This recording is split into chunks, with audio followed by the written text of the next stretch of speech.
guys.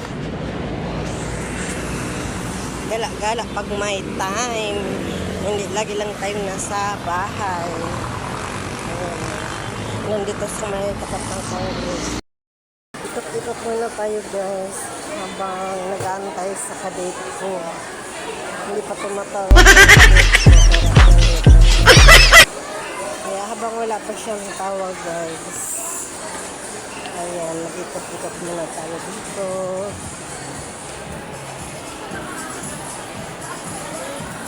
Ito talaga ang outfit ko.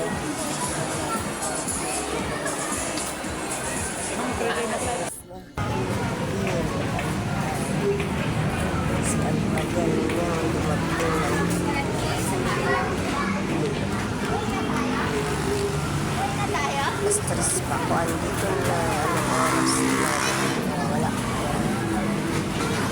Sa susunod wag may antay.